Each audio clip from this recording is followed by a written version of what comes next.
इतना बड़ा संगठन मेरे राज्य में चला रहे हो, आपको रजिस्ट्रेशन करना पड़ेगा। देखिए, आज़ादी के 70 साल बाद में ये पहली बार है कि किसी एक नेता ने, कांग्रेस के बड़े लीडर ने एक हिम्मत दिखाई है कि आरएसएस से वो सवाल कर रहा है और ये पूछ रहा है कि देश में आज़ादी के बाद में आप 70 साल में जब से आपने संगठन बनाया है, आपने कितना पैसा आया, कहाँ से आया, कहाँ आता है, कहाँ लुटाते हो, नहीं क्या करते हो, क्या नहीं करते हो, उसका लेखा जोखा का हिसाब मांगा है। और मांगना भी चाहिए। देश के जिम्मेदार नागरिक हैं और एक वो स्टेट के, कर्नाटक के जो है गृह मंत्री भी हैं।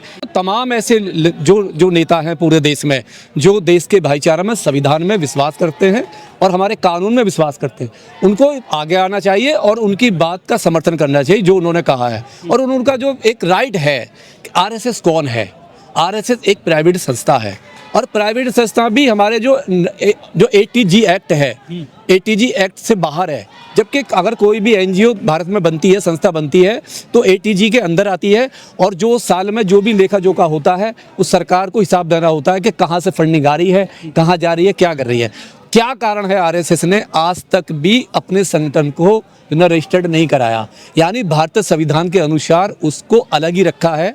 तो जरूर कोई ना कोई ऐसी बात है कि 70 साल के बाद भी, आज़ादी के देश के बाद भी ऐसा क्या है जो मोहन भागवत जी को डर लगता है भारत सरकार के संविधान के नीचे या हमारे प्रधानमंत्री के नहीं जो एक्ट बनाया हुआ है उसके नीचे आने से। तो सवाल जायज है उनका।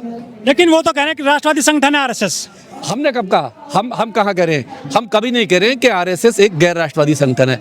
आरएसएस राष्ट्रवादी संगठन है, लेकिन जिस तरीके से आरएसएस मोहन भागवत को एक एएसएल, एक जेड+ सुरक्षा, जेड+ सुरक्षा, स्पेशल जेड+ सुरक्षा, जिसमें 55 से लेकर 58 तक सीआईएसएफ के जवान होते हैं, उसकी सुरक्षा है। और एक एएसएल एक ऐसी सिक्योरिटी है, एडवांस स्पेशल लाइजन, जो केवल देश के गृह मंत्री को, देश के प्रधानमंत्री को मिलता है, वो मोहन भागवत जी को मिला हुआ है। और वो एक ऐसी एक मतलब सुरक्षा का घेरा है। अगर मोहन भागवत कहीं जाते हैं ना, तो जाने से 5 दिन पहले वहाँ की पुलिस, वहाँ की हेल्थ, वहाँ की तमाम एजेंसी उस जगह को घेर लेती है और वहाँ पे चेक करती है। यानी इतनी बड़ी फोर्स आपने आदमी को दे रखी है। और सवाल ये है कि इनके ऊपर अभी 2026 के 1 अप्रैल में एक नागपुर में एक वो डाला गया PIL, और PIL डालने वाले एक ललन किशोर सिंह है, जिन्होंने एक हिसाब पूछा, नागपुर की अदालत में केस डाला, PIL डाला और ये कहा कि जी इन पे जो इतना खर्चा हो रहा है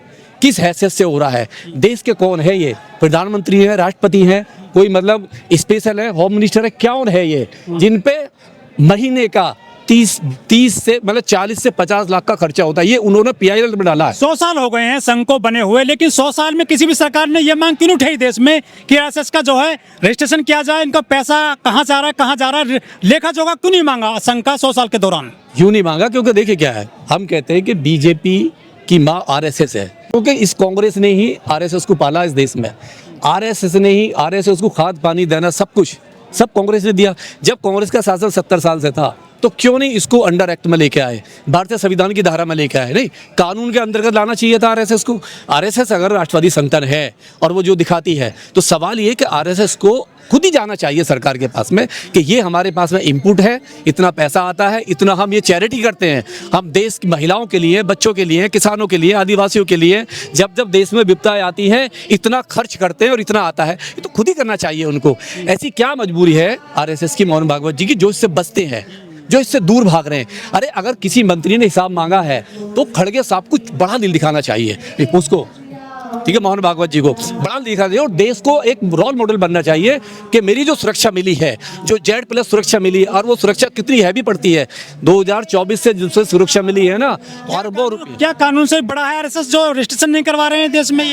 ये तो कानून से बड़ा है। देखिए, जिस संस्था को चलाते हैं, अगर उस संस्था के हेड को इतनी बड़ी सिक्योरिटी दे दी जाए, प्रधानमंत्री के बराबर की सिक्योरिटी दे दी जाए, तो ये तमाम चीजें छोटी पड़ जाती है। नहीं, सवाल ये कि सरकार को सोचना चाहिए, ये सरकार के ऊपर है कि मोदी जी बड़ा दिल दिखाएं और कहें, राष्ट्रपति भी, सुप्रीम कोर्ट स्वतः संज्ञान ले, PIL खारिज ना करे, स्वतः संज्ञान ले और पूछे कि इस देश में जब देश में आपदाएं आती हैं तब तो युद्ध लड़े जाते हैं, तो आरएसएस कहाँ होता है, कितना योगदान है देश के लिए? हिंदुत्ववादी संगठन बताया गया है। जब दलितों पे, जब दलितों की बारातें रोकी जाती है, उनकी बहन बेटी के साथ बदतमीजी होती है, उनको मारा जाता है, उनकी लिंचिंग होती है, तब आरएसएस जैसे संगठन क्यों नहीं आते हैं?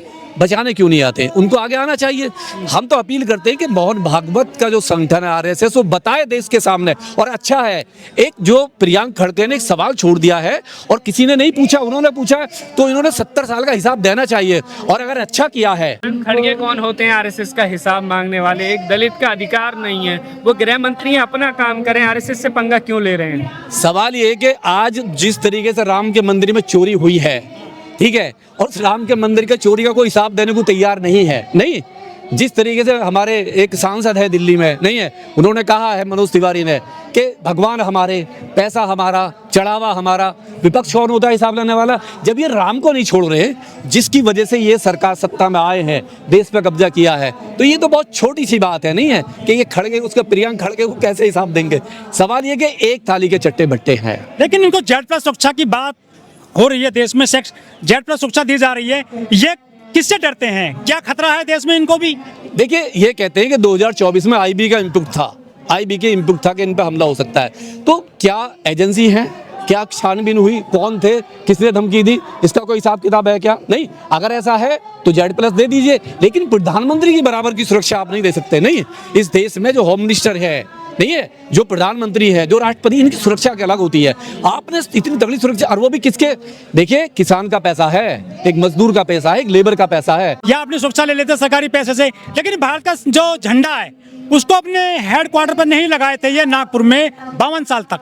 देखिए, 52 साल तक जिस संगठन ने हमारे देश के तिरंगे को अपने उस पे हेडक्वार्टर पर नहीं लगाया, और एक बच्चे ने, 2 लड़कों ने वहां पे वो झंडा लगा दिया था, तो उनको कई साल की सजा हुई, कई साल मुकदमा लगा। सवाल ये कि एक तरफ ये जो भारत का तिरंगा है उससे कितना प्यार करते हैं, ये एक्सपोज हुए हैं, नहीं है, और ये कहते हैं कि हम राष्ट्रवादी जो झंडा नहीं लगाते अपने देश का। तो मोदी साहब बताएंगे किस तरीके से राष्ट्रवादी है ये देश के प्रधानमंत्री। जिस तरीके से देश के प्रधानमंत्री साहब ने इनको सुरक्षा दी है, एक Z+ सुरक्षा दी है, ASL सुरक्षा दी है, नहीं है, ऐसी सुरक्षा दी है जो दूसरे देशों में भी नहीं है किसी को। तो सवाल ये कि ये वो बताएं कि ये कैसे राष्ट्रवादी है।